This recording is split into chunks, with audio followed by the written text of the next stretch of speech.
በስመ ስላሴ በስመ አብ ወወልድ ወመንፈስ ቅዱስ አሃዱ አምላክ አሜን። ሰላም እግዚአብሔር አምላክ መስክላትኩም ይኹን። ስድራ እግዚአብሔር አምላክ ከመይ ውዕልኩም?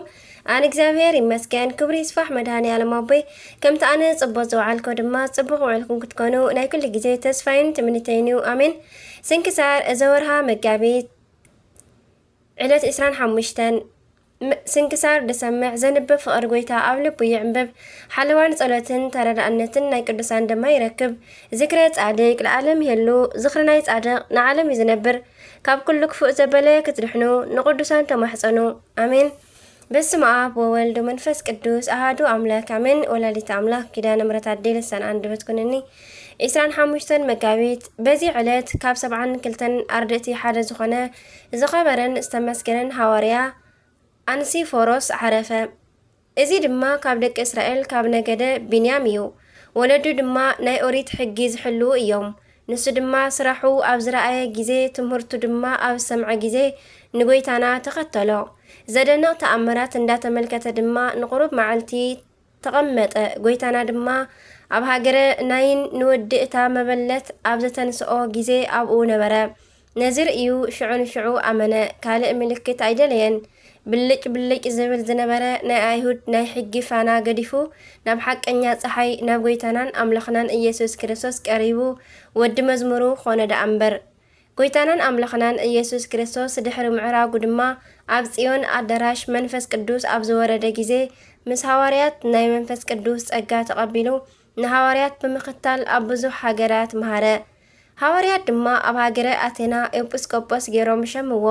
ኣብ ውሽጣ ድማ ወንጌል ብምስባኽ ንብዙሓት ይእመነ። ናይ ክርስትና ጥምቀት ድማ ኣጥመቖም። ብትምህርትን ብምኽሩን ድማ ፍልጠት ከም ዝሓድሮም ገበሮም። ብትምህርቱ ድማ ካብ ደዌ ስጋን ካብ ደዌ ነፍስን ፈወሶም። ተጋድልኡ ድማ ኣብ ዝፈጸመ ጊዜ ብሰላም ዓረፈ። ናይ ክብሪ ኣኽሊል ድማ ተቐበለ። ሙሉእ ዘመኑ ድማ 70 ዓመት ኮነ። ኣብ ናይ ኣይሁድ ሕጊ 29 ዓመት ኣብ ናይ ክርስትና ሕጊ 41 ዓመት ነበረ። እንሆ ዝኸበረ ሃዋርያ ጳውሎስ ድማ ኣብ መልእኽቱ ዘኪርዎ እዩ። ሰላምታ እውን ኣቕሪቡሉ እዩ። ብጸሎቱ ካብ ትረከብ በረከት ምስ ኩላትና ትኹን ለዓለመ ዓለም አሜን። መጋቢት 25 ዝኽበሩ ዓመታዊ ናይ ቅዱሳን በዓላት ድማ ቅዱስ አንሲፎሮስ ሃዋርያ ካብ 72 ኣርድእቲ።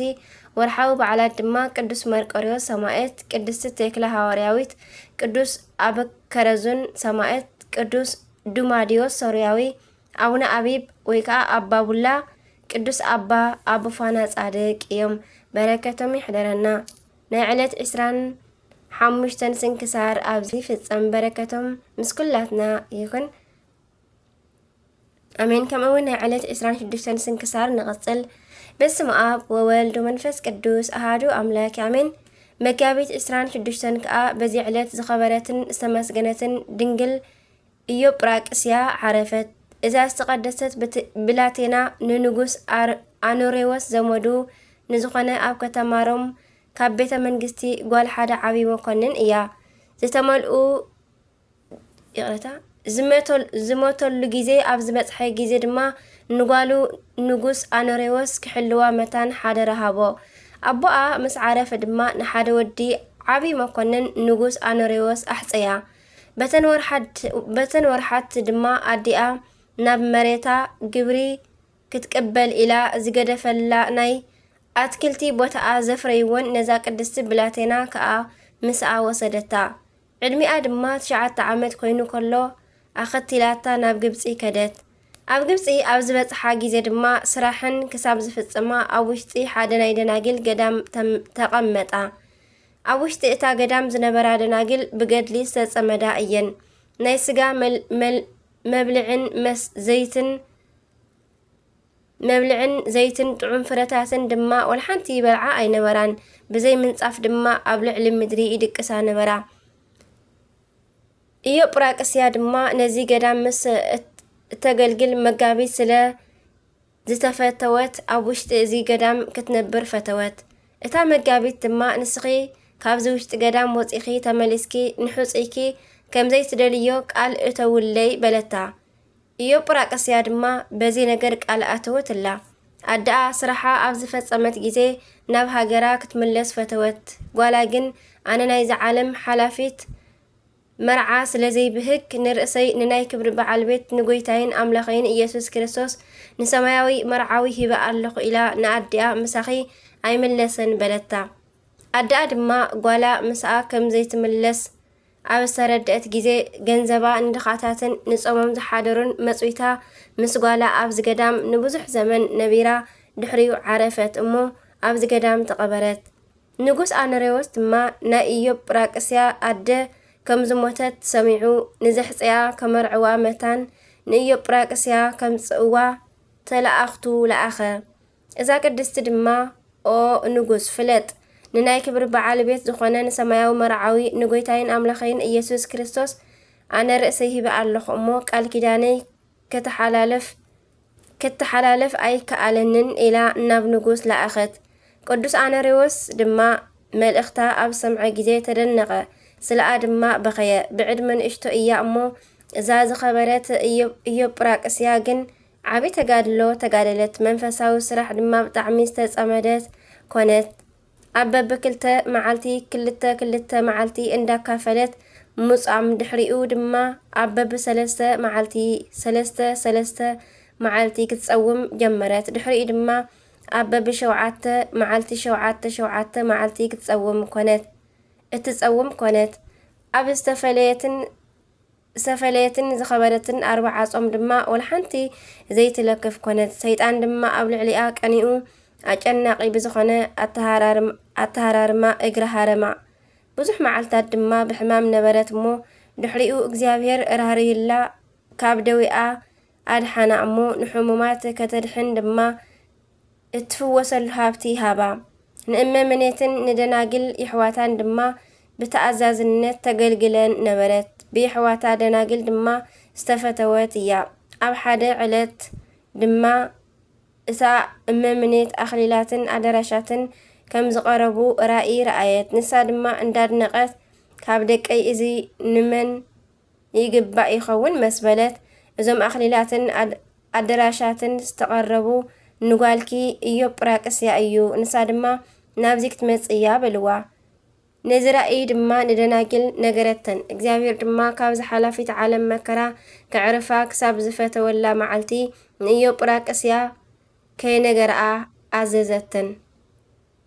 ድሕሪኡ ናይ ከብዲ ሕማም ቁርብ ሓመመት ኩለን ደናግል ድማ ምስ እመምኔት ናብኣ ተኣከባ። እታ ቃል ኪዳን ዘእተወታ እትፈትዋ መጋቢት ድማ መጸት እሞ ኣብ ቅድሚ እግዚአብሔር ድማ ክትዝክረን ለመናኣ። ንሳ እውን ኣብ ጸሎተን ክዝክረኣ ለመነተን። ድሕሪኡ ድማ ዓረፈት። ደናግል ይሕዋታ ድማ ብጣዕሚ ሓዚነን ኣልቀሳ። ድሕሪኡ እታ መጋቢት ዝነበረት ዓረፈት። ድሕሪኣ ድማ እታ እመምኔት ቁርብ መዓልቲ ሓመመት። ነተን ደናግል ድማ ኣኪባ ኣብ ልዕሌኽን እመምኔት ምረፃ ስለይ ኢዮብ ጵራቅስያ ለሚና ኣላ እሞ ኣነ ናብ ጎይታይ ኢየሱስ ክርስቶስ ክኸይድ እየ።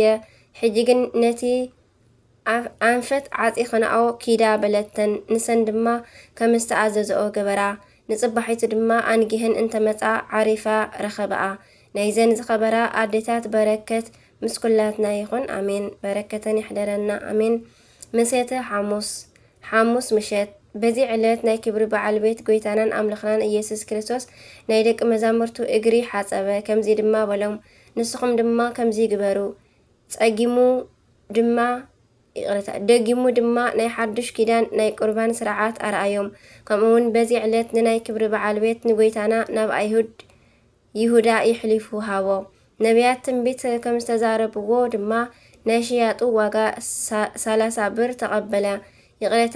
ይቕረታ ርህራሄኡ ምስ ኩላትና ናይ ክርስቲያን ወገናት ንዘለዓለም ይንበር ኣሜን።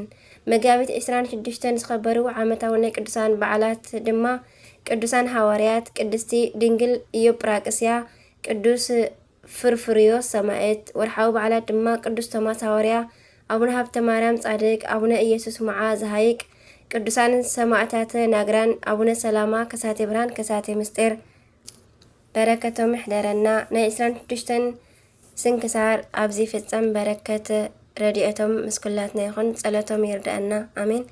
ከምኡውን ናይ 27 ናይ መድኃኔ ዓለም ኣቦና ስንክሳር በዚ ይቕጽል።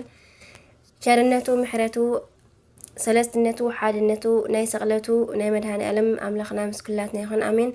መጋቢት 27 በስመ አብ ወወልድ መንፈስ ቅዱስ አሐዱ አምላክ አሜን። መድኃኒ ዓለም ጎይታና መድኃኒ ዓለም ክርስቶስ ንዓና ክብል ብዝፈጸሞ ናይ ምድሓን ስራሕ በዚ ዕለት ክፍኣት ኣይሁድ ናይ ምሸት 3 ሰዓት ኣብ ውሽጢ ጌተሰማኒ ሓዝዎ ሙሉእ ለይቲ ካብ ቀያፋ ናብ ሃና ካብ ሃና ናብ ቀያፋ ከመላለስዎ ኣሲሮም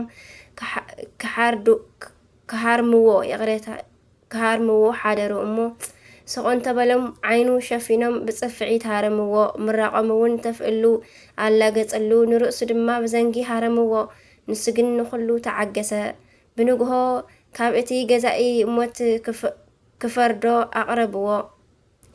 ኣቕረብዎ ኣብ ሰዓት 3 ኣካሉ ክሳብ ዝውዳእ እንዳተላገጹ 6666 ገረፍዎ ኣብ ሊቶስጥሮስ ኣደባባይ ድማ ርሑስ መስቀል ኣሸኪሞም ናብ ቀራኒ ወሰድዎ ኣብ ሰዓት 6 ድማ ብዓበይቲ ሓፃውንቲ ኣብ 5 ቦታ ሸንኪሮም ሰቐልዎ 7 ዓበይቲ ተኣምራት ኣብ ምድርን ኣብ ሰማይን ተረኣዩ ዓለም ኣብ ጸልማት ከላ ጎይታ ኣብ ልዕሊ መስቀል 7 ቃላት ተዛረበ ኣብ ግዜ ቀትሪ ሰዓት 9 ድማ ብናይ ባህሪ ስልጣኑ ንቅድስቲ ነፍሱ ካብ ቅዱስ ስጋኡ ፈለየ በታ ሰዓት ድማ ናብ ሲኦል ወሪዱ ንስተኣሰሩ ኩሎም ፈትሐ ሰዓት 11 ድማ ጻድቃን ዮሴፍን ኒቆዲሞስን ምስ ዓቢ ክብርን ሓዘንን ኣብ ሓዱሽ መቃብር ቀበርዎ በታ መዓልቲ ድንግል ማርያም ልባ ብሓዘን ተቃጸለ ፈታዊኡ ቅዱስ ዮሐንስ ድማ ፍጹም ልቕሶ አልቀሰ ቅዱሳት ኣንስቲ ብብኽያት ወዓላ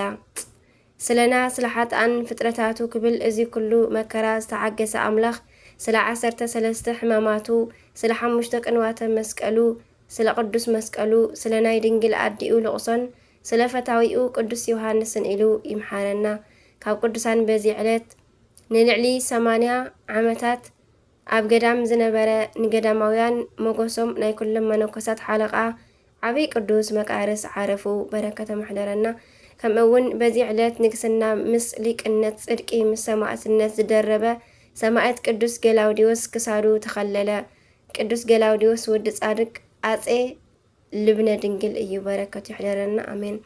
በረከተ መሕደረና ናይ ኩሎም ቸርነት ናይ መድኃኒ ዓለም ኣምላኽና ከምኡውን ናይ ኩሎም ቅዱሳን በረከተ መሕደረና ብጸለቶም መድኃኒ ዓለም ይምሓረና አሜን።